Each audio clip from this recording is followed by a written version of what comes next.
আসসালামু আলাইকুম। আজকে পড়ে শোনাব হুমায়ুন আহমেদ স্যারের লেখা কিছুক্ষণ উপন্যাসের দ্বিতীয় পর্ব। ৩ নম্বর বগিতে আসহাবের মা সাজেদা বেগম বসে আছেন। তার সামনে পানের বাটা খোলা, পান সুপারি চুন খয়ের সবই আছে, আসল বস্তু নেই, জর্দা নেই। জর্দা ছাড়া পান কেউ খায়? তার পরিষ্কার মনে আছে, পানের বাটায় জর্দা তিনি নিজের হাতে নিয়েছেন। সেই জর্দা গেল কোথায়? অবশ্যই আসহাব সরিয়েছে। জর্দা খেলে এই হয় সেই হয়, বেশি ডাক্তারি শিখে গেছে, এদেরকে সকাল বিকাল 2 বেলা থাপড়াতে হয়। দরজায় টুকটুক শব্দ উঠছে। সাজেদা বললেন, কে? দরজা সামান্য ফাঁক হলো। চিত্রা মুখ বের করে বলল, আসবো? সাজেদা বললেন, এসো। তোমার নাম চিত্রা? আশা বলেছে তুমি আমার সঙ্গে রাতে থাকবে, বসো, আমার অসুবিধা নেই। চিত্রা বসল। সাজেদা মেয়েটার দিকে তাকিয়ে আছে। এত সুন্দর সুন্দর মেয়ে যেখানে সেখানে দেখা যায়, শুধু তিনি তার ছেলের জন্য মেয়ে খুঁজে পান না। সুন্দরী মেয়ে হঠাৎ পেয়ে গেলে জানা যায় মেয়ের প্রেম আছে। আজকালকার মেয়ে প্রেম ছাড়া থাকতেই পারে না। তার পাশে বসা মেয়েটাকে পছন্দ হচ্ছে।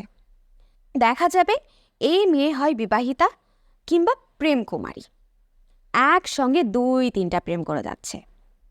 সাজেদা ভাইবা সেশনের জন্য তৈরি হলেন। রূপবতী কোনো তরুণী দেখলেই তিনি ভাইবা নেওয়ার জন্য ব্যস্ত হয়ে পড়েন। তিনি জর্দা ছাড়া পান মুখে দিয়েছেন, মুখ মিষ্টি হয়ে আছে। মিষ্টি মুখে কথা বলতেই ইচ্ছা করে না। তোমার বিয়ে হয়েছে? জি না। বিয়ের কথাবার্তা হচ্ছে? না। যাচ্ছ কোথায়? দিনাজপুরে আমার বড় মামার কাছে। হঠাৎ বড় মামার কাছে যাচ্ছ কেন? উনি অসুস্থ, উনাকে দেখতে যাচ্ছি। উনার কি অসুখ? হার্টের অসুখ। হার্টের অসুখ? দিনাজপুরে বসে আছেন কেন? আমি উনাকে ঢাকায় আনার জন্য যাচ্ছি। বাবা কি করেন? বাবা বেঁচে নেই। যখন বেঁচে ছিলেন তখন কি করতেন? ব্যাংকে চাকরি করতেন। মা বেঁচে আছেন? জি না। সাজেদা স্বস্তির নিঃশ্বাস ফেললেন। মেয়েটার এখনও বিয়ে হয়নি কেন তা পরিষ্কার হয়েছে। এই মেয়ে কঠিন এতিম, বাবা মা দুজনই নেই। কার দায় পড়েছে এতিম মেয়ে ঘরে ঢুকানোর? কার দায় পড়েছে এতিম মেয়ের ঘরে ঢুকানোর? শ্বশুর শাশুড়ির আদর ছাড়া বিয়ে কি? স্ত্রীর ভালোবাসা হিসাবের মধ্যেই আসে না, শ্বশুর শাশুড়ির ভালোবাসা আসে। আসহাবের সঙ্গে এই মেয়ের বিয়ের কিছুমাত্র সম্ভাবনা নেই জেনে সাজেদার ভালো লাগছে। এই মেয়েটার সঙ্গে এখন নিশ্চিন্ত মনে কথা বলা যাবে। যদি জানা যায় এই মেয়ে একসঙ্গে 3টা প্রেম করে বেড়াচ্ছে, তাহলেও কিছু আসে যায় না। প্রেম করে বেড়ালে বরং ভালো। সাজেদা বললেন, ঘুমের সময় তোমার কি নাক ডাকে? চিত্রা থতমত খেয়ে বলল, না। আমার ডাকে। আমার ঘরে ঘুমোবে ভালো কথা। এটা মাথার মধ্যে রাখবে, মাঝরাতে আমার ঘুম ভাঙিয়ে বলবে না আমি এই কামরায় ঘুমাবো না। একবার ঘুম ভেঙে গেলে আমার আর ঘুম আসে না। জি আচ্ছা। বাথরুমের পাশের কামরায় একটা ডেড বডি যাচ্ছে, শুনেছ? জি শুনেছি। গন্ধ পাচ্ছ না? মরা মানুষের গন্ধ? পাচ্ছি না। তোমার কি নাক বন্ধ? লাশের গন্ধে আমার শরীর উল্টে আসছে। রেল কোম্পানির কারবারটা দেখো, ডেড বডি নিয়ে রওনা হয়েছে। আর আত্মীয় স্বজনদের আক্কেলটা দেখো। তোরা নিজেরা নিজেরা যা, একটা মাইক্রোবাস ভাড়া করে চলে যা। মাইক্রোবাসে একটা লাল ফ্ল্যাগ ঝুলিয়ে দিবি, সবাই সাইড দিবে, হোস করে চলে যাবি। ট্রেনের অত্তগুলি যাত্রীকে বিপদে ফেললি কি মনে করে? চিত্রা চুপ করে রইল। ভদ্রমহিলা বিরক্ত গলায় বললেন, এখন একটা কাজ করো, আমার ছেলেকে খুঁজে বের করো। তাকে বলো জর্দার ব্যবস্থা করতে। কোর্ট থেকে ব্যবস্থা করবে সে জানে। চিত্রা উঠে দাঁড়াল। সাজেদা মনে মনে আফসোসে নিঃশ্বাস ফেললেন। কি সুন্দর লম্বা একটা মেয়ে। শুধু যদি এতিম না হতো। শাড়িটাও পরেছে সুন্দর করে। শাড়ির উপর চাদরের কাজটাও ভালো, তবে হাতি ঘোড়ার ছবি আঁকা। এমন চাদর গায়ে দিয়ে নামাজ হবে না। প্রশ্ন করলে দেখা যাবে মেয়ে নামাজই পড়ে না। তারপরেও জানা থাকা ভালো। সাজেদা বললেন, তুমি নামাজ পড়ো? মাঝে মধ্যে পড়ি।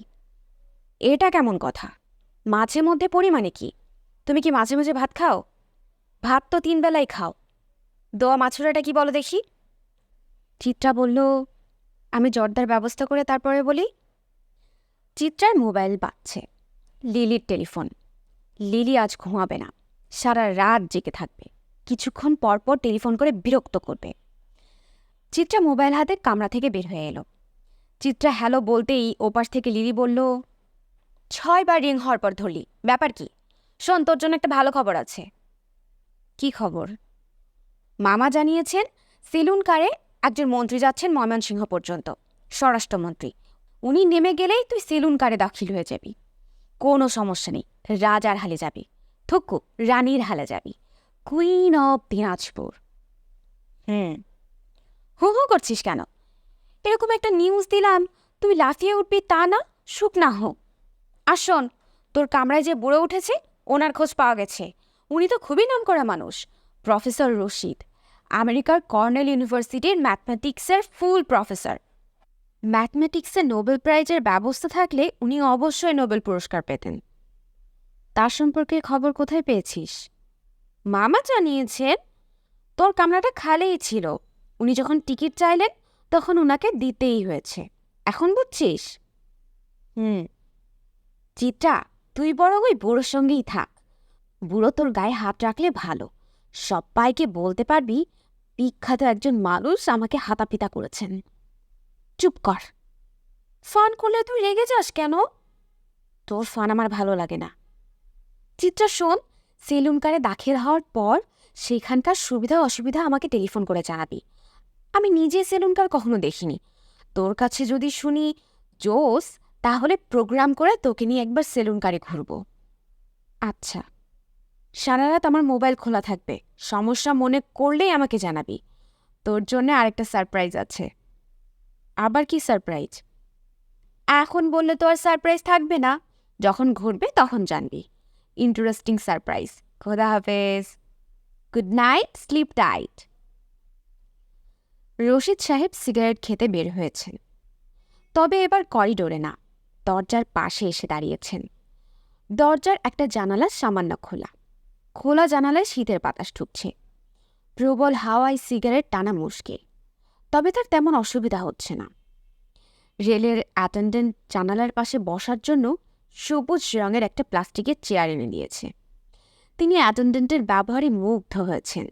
তার ইচ্ছে করছে এক্ষুনি তাকে কিছু বকশিস দেন। 500 টাকা দিয়ে দিলে কেমন হয়? 500 টাকা এমন কিছু টাকা না, $7 কম। $20 বকশিস তাকে প্রায় দিতে হয়। টাকাটা এখনই দিয়ে দেওয়া দরকার। নামার সময় তড়িঘড়ি করে নামবেন, বকশিস দিতে ভুলে যাবেন। চেয়ারে বসতে বসতে রশিদ সাহেব বললেন, বাবা তোমার নাম কি? অ্যাটেন্ডেন্ট বলল, স্যার আমার নাম বসির। তোমার ব্যবহারে আমি মুগ্ধ হয়েছি, তোমার জন্য 500 টাকা বকশিস স্যাংশন করেছি। আমার মনে না থাকলেও তুমি চেয়ে নেবে, এতে দোষের কিছু নাই। এই ট্রেনে যাত্রী সর্বমোট কতজন আছে বলতে পারবে? আন্দাজ করে বললেও হবে। বসির বলল, আন্দাজ করা লাগবে না, সঠিক সংখ্যা বলতে পারবো স্যার। সব তো টিকিটের যাত্রী, টিকিটের হিসাব গার্ড সাহেবের কাছে আছে। সঠিক সংখ্যাটা বলো। একটু সময় লাগবে, ধরেন 1 ঘন্টা। 1 ঘন্টা সময় তোমাকে দিলাম। স্যার আপনার কিছু কি লাগবে? চা বা কফি? চা কফি কিছু লাগবে না। আমি রাত 9টার সময় 2 থেকে 3 পেক হুইস্কি খাবো, হুইস্কি সঙ্গে নিয়ে এসেছি। তুমি একটা গ্লাস দেবে। বরফ কি দিতে পারবে? পারবো স্যার, বুফে কারের ফ্রিজ আছে। Very good. স্যার আপনার সিগারেট কি লাগবে? আপনার হাতের প্যাকেটটা তো মনে হয় শেষের দিকে। সিগারেট লাগবে না, সঙ্গে অনেক আছে। আমি রোস্টেড সিগারেটে অভ্যস্ত হয়ে গেছি। আমেরিকার বাইরে যখন যাই সুটকেস ভর্তি সিগারেট নিয়ে যাই। বসির আমার রুমমেট মেয়েটি কোথায় জানো? বুফেকারে দেখেছিলাম। তাকে কিছু বলবো? কিছু বলতে হবে না, বেচারি মনে হয় এক কামরায় আমার সঙ্গে যেতে সংকোচ বোধ করছে, এ কারণেই বাইরে বাইরে ঘুরছে। ওনার থাকার ব্যবস্থা হয়েছে স্যার, 3 নম্বর কামরায়। আপনার সঙ্গে একজন ডাক্তার থাকবেন। Very good. বৃদ্ধ বয়সে হাতের কাছে ডাক্তার পাওয়া ভাগ্যের ব্যাপার। রশিদ সাহেব হাতে সিগারেট ফেলে দিয়ে আরেকটা ধরালেন। বসির এখনও কাছে দাঁড়িয়ে আছে। সে এই মুহূর্তে অতি গুরুত্বপূর্ণ একটা সিদ্ধান্ত নিয়েছে। বুড়ো মানুষটার কাছ থেকে 500 টাকা সে নেবে না, কিচ্ছুতেই না। এমন একটা সিদ্ধান্ত সে কেন নিয়েছে নিজেই বুঝতে পারছে না। কোনো কারণ ছাড়াই বুড়ো মানুষটাকে তার ভালো লাগছে। বসির। জি স্যার। আমি 21 বছর পর দেশে এসেছি। ভালো করেছেন। মোটেই ভালো করিনি। আমার কাছে মনে হচ্ছে আমি অচেনা এক দেশে ঘুরছি। এরকম কেন মনে হচ্ছে তাও বুঝছি না। একা এসেছেন স্যার? ম্যাডামকে নিয়ে আসেন নাই? বিয়ে করিনি, ম্যাডাম পাবো কোথায়? পোস্ট ডক করার সময় স্পেনের এক মেয়ের সঙ্গে মোটামুটি পরিচয় হয়েছিল। মেয়েটিকে প্রপোজ করেছিলাম, সে রাজিও হয়েছিল। শেষ পর্যন্ত বিয়েটা হয়নি। মেয়ের নাম ইয়ান্ডা, সে স্ট্যাটিস্টিকের ছাত্রী ছিল।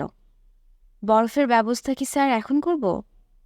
এখন না, রাত ঠিক 9টায়। সময়ের ব্যাপারে আমি খুব পার্টিকুলার। যদিও জানি সময় বলে কিছু নেই। সময় আমাদের কাছে একটা ধারণা মাত্র, তার বেশি কিছু না। পাস্ট, প্রেজেন্ট, ফিউচার বলে কিছু নেই। স্যার আমি খোঁজ নিয়ে আসি ট্রেনে মোট যাত্রী কতজন। যাও। চ্যানেলটা বন্ধ করে দিন স্যার, ঠান্ডা লাগবে। ঠান্ডা লাগবে না, আমি ঠান্ডার দেশের মানুষ। ইয়ান্ডার কথা মনে পড়ায় রশিদউদ্দিন হঠাৎ সামান্য বিষণ্ণ বোধ করছেন। ইয়ান্ডার সঙ্গে দীর্ঘ ট্রেন ভ্রমণের অভিজ্ঞতা তার আছে। এমট্রেকের অবজারভেশন ডেকে মুখোমুখি বসে দুজন ঘন্টার পর ঘন্টা কাটিয়েছেন। পাশ দিয়ে চলে গেছে রকি মাউন্টেন। একটা বিখ্যাত গান আছে না রকি মাউন্টেন নিয়ে, রকি মাউন্টেন হাই? কে গেয়েছে গানটা? চিত্রা বুফে কারে ডাক্তার আসাবের মুখোমুখি বসে আছে। সহজভাবেই গল্প করে যাচ্ছে। অপরিচিত জনের সঙ্গে কথা বলায় অস্বস্তি কাজ করছে না। তাদের টেবিল থেকে একটু দূরে কয়েকজন যুবক প্রাণ খুলে আড্ডা দিচ্ছে। তাদের মধ্যে একজন মনে হয় ওস্তাদ গল্পকার। কিছুক্ষণ পরপর সে একটা গল্প করছে, আশেপাশের সব বন্ধুরা হাসতে হাসতে গড়াগড়ি খাচ্ছে। গল্পকার ছেলেটির গায়ে নীল রঙের সোয়েটার, টকটকে লাল রঙের একটা মাফলারে সে কান ঢেকেছে। তাকে দেখে 3 ডাইমেনশনাল বাংলাদেশের পতাকার মতো লাগছে। চিত্রার ইচ্ছা করছে বাংলাদেশি ওই পতাকার কাছে গিয়ে বলে, আপনার সঙ্গে কিছুক্ষণ বসতে পারি? গল্প শুনব। আমি অনেক দিন হাসি না, আপনার গল্প শুনে হাসব। ইচ্ছা করলেও কাজটা তার পক্ষে সম্ভব না। লিলি থাকলে নির্বিকার ভঙ্গিতে ওই টেবিলে চলে যেত। গভীর ভঙ্গিতে বলতো, আমাকে জায়গা করে দিন, জোকস শুনব, আমি নিজেও শোনাব। আশা বলল, আপনার কি মনে হচ্ছে আমার মাকে রুমমেট হিসেবে নিতে পারবেন? চিত্রা বলল, কেন পারবো না? আমার মা কিন্তু অনেক বিরক্ত করবে, রাতে ঘুমোতে দেবে না, উদ্ভট সব ভূতের গল্প শুরু করবে। সব ভূত উনি নিজেই দেখেছেন। চিত্রা বলল, মায়ের উপর আপনার কি কোনো রাগ আছে? আছে। আমার মা হচ্ছে এমন একজন মানুষ যার কাছে অন্যের মতামতের কোনো মূল্য নেই। আমার ডাক্তার হওয়ার কোনো ইচ্ছে ছিল না। অন্যের রোগের উপর আমি বেঁচে থাকবো ভাবতেই খারাপ লাগে। মার জন্য আমাকে ডাক্তারি পড়তে হয়েছে। আমার বাবার একটা গল্প শুনলেই বুঝবেন মা কেমন মহিলা। গল্পটা বলবো? আপনার শোনার ধৈর্য আছে? আছে, আপনি গল্প ভালো বলেন। আশা বলল, আমার বাবা ছিলেন খুবই নির্বিরোধী মানুষ। কারো কোনো ঝামেলায় নেই। অফিসে যাবেন, অফিস থেকে বাসায় ফিরে চুপচাপ বসে থাকবেন। তিনি একবার ঠিক করলেন সবাইকে নিয়ে কক্সবাজার যাবেন, সমুদ্র দেখবেন। তিনি ট্রেনের টিকিট কাটলেন, কক্সবাজারে হোটেল বুকিং দিলেন। তার উৎসাহের সীমা নেই। যেদিন যাব তার আগের দিন মা বললেন, কক্সবাজার যাব না। বাবা হতভম্ব হয়ে বললেন, কেন? মা বললেন, কক্সবাজার সি বিচে চোরাবালি আছে, অনেকে চোরাবালিতে ডুবে মারা গেছে। বাবা বললেন, সমুদ্রে নামব না। মা বললেন, বাদ বাদ বাদ বাদ, সমুদ্র বাদ, চলো সিলেটে যাই, জাফলং সুন্দর জায়গা। সিমিরা জাফলং গিয়েছিল, ছবি তুলে এনেছে, দেখার মতো জায়গা। সেখান থেকে ইন্ডিয়া দেখা যায়।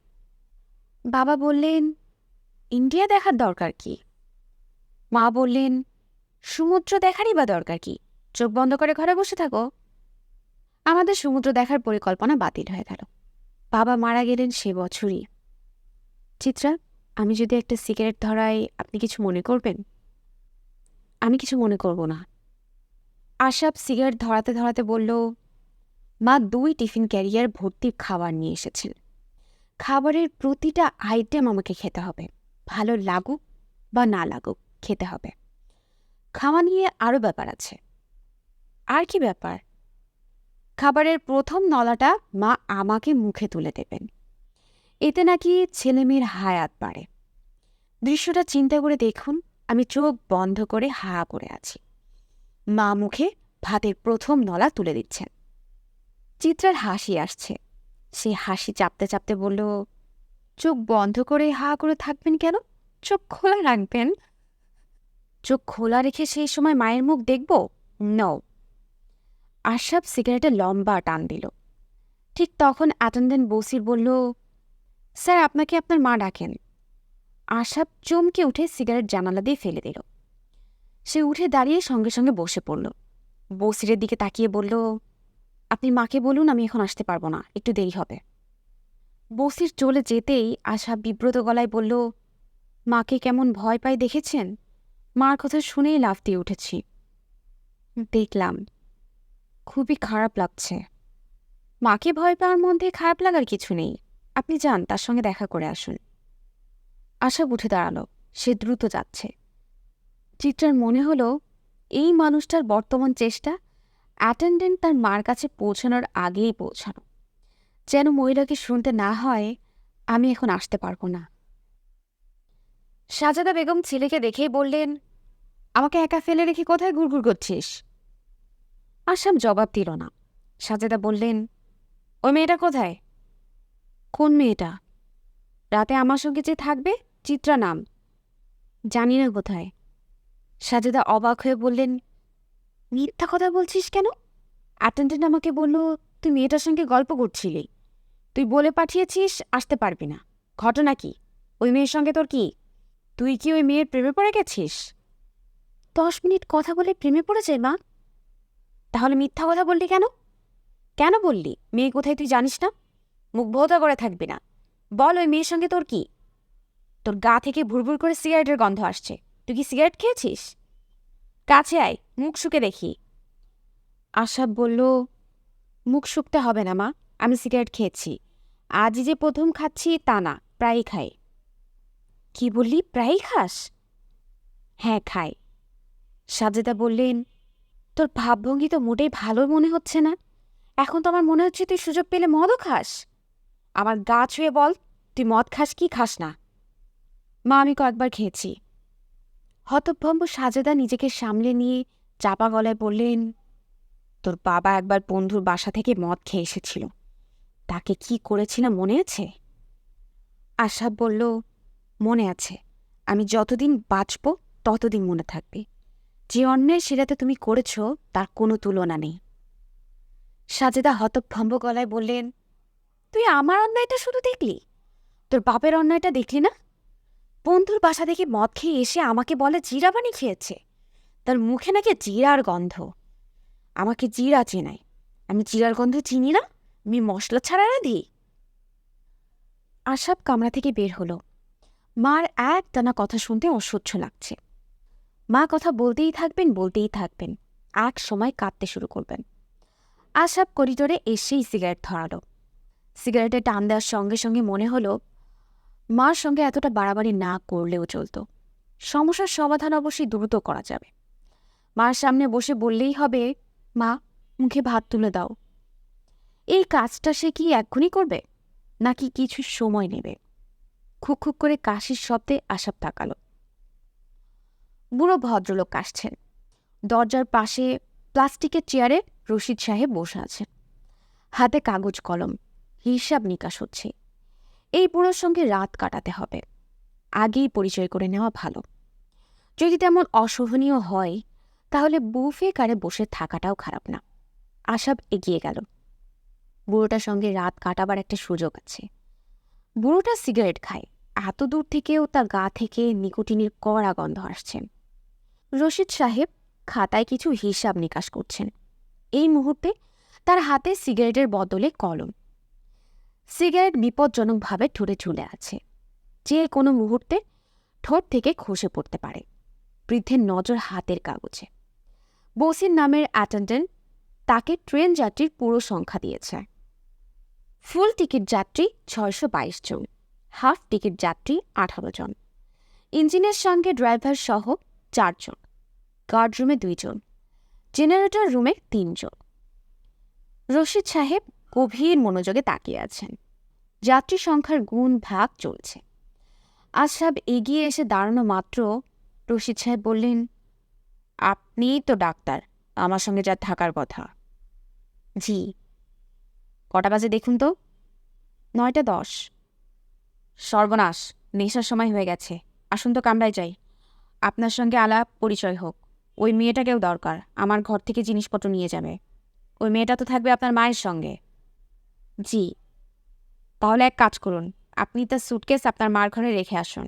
আমি চাই না মেয়েটা আমার কামরায় আবার আসুক। আমি মদ্যপান করব। এই দৃশ্য দেখে মেয়েটার ভালো নাও লাগতে পারে। আপনি মদ্যপান করবেন? হ্যাঁ। আপনার কি কোনো অসুবিধা আছে? আশরাফ কি বলবে ভেবে পেল না। মদ্যপান অনেকেই করে, তবে সরাসরি ঘোষণা দিয়ে কি কেউ করে? এই বুড়ো এমনভাবে বলছে যেন বিষয়টা মাইকে সবাইকে জানানো খুবই জরুরি। হ্যালো ট্রেন যাত্রী, মাইক্রোফোন টেস্টিং, 1 2 3, আমি এখন মদ্যপান করব। আশা বুড়োর পাশে বসেছে। 2 সিটের বগিতে মুখোমুখি বসার সুবিধা নেই। 2 সিটের একটা উপরে একটা নিচে। আশাবের মনে হলো মুখোমুখি বসতে পারলে ভালো হতো। বুড়োর কাণ্ড কারখানা ভালো মতো দেখা যেত। বুড়ো মদ খাওয়ার বিষয়টা যথেষ্ট আয়োজন করে শুরু করেছে। ঝকঝকে গ্লাস, গ্লাসে প্যাঁচানো ন্যাপকিন, বরফের বক্স, বরফ তোলার চামচ, এর মধ্যে বসির বরফ দিয়ে গেছে। বুড়ো গ্লাস হাতে নিয়ে আশাবের দিকে তাকিয়ে বলল, চিয়ার্স। আশাব যন্ত্রের মতো বলল, চিয়ার্স। বুড়ো বলল, মদ্যপানের সময় শরীরের 5টি ইন্দ্রিয়ের মধ্যে 4টি ইন্দ্রিয় অংশগ্রহণ করে। চোখ দেখে, জিহ্বা স্বাদ নেয় এবং স্পর্শ নেয়, নাক ঘ্রাণ নেয়। শুধু একটি ইন্দ্রিয় অংশ নিতে পারে না। সেই ইন্দ্রিয়ের নাম কান, সাধু বাংলায় কর্ণ। কান যেন অংশ নিতে পারে শুধুমাত্র এই জন্যে, অর্থাৎ কানকে শোনাবার জন্যে আমরা বলি চিয়ার্স। ও আচ্ছা। মদ্যপানের সময় আমি প্রচুর কথা বলি। সেন্ট্রাল নার্ভাস সিস্টেমে খানিকটা জড়তা আসে। মোটর অ্যাকশনের উপর কন্ট্রোল কমে যায় বলেই ক্রমাগত কথা বলা। আপনার পরিচয় আমি পেয়ে গেছি, ইয়াং ডাক্তার। আমার পরিচয় দেওয়া হয়নি। আমি একজন দৈত্য। Nice to meet you. বুড়ো হাত বাড়িয়েছেন। আশাবকে হাত বাড়িয়ে হ্যান্ডশেক করতে হলো। সে খানিকটা শঙ্কিত বোধ করছে। বুড়ো দুটো চুমুক দিয়েই নিজেকে দৈত্য বলছে। গ্লাস শেষ করার পর কি বলবে কে জানে। আশা বলল, আপনি দৈত্য? হ্যাঁ, দৈত্য। এ জিয়ান্ট। ওল্ড জিয়ান্ট, বৃদ্ধ দৈত্য। আশাব চুপ করে আছে। যে নিজেকে দৈত্য পরিচয় দিচ্ছে তার সঙ্গে আলাপ আলোচনা অর্থহীন। আমি হচ্ছি 8 নম্বর দৈত্য, জিয়ান্ট নম্বর 8। আমার কথা শুনে চমকাচ্ছ না? এখন থেকে তুমি করে কথা বলা শুরু করলাম। এটা সামান্য পড়লেই নিজেকে অতি বৃদ্ধ একজন বলে মনে হয়। সবাইকে মনে হয় হাঁটুর বয়সী। তোমাকে তুমি করে বলায় আহত বোধ করছো না তো? আশাব জবাব দিল না।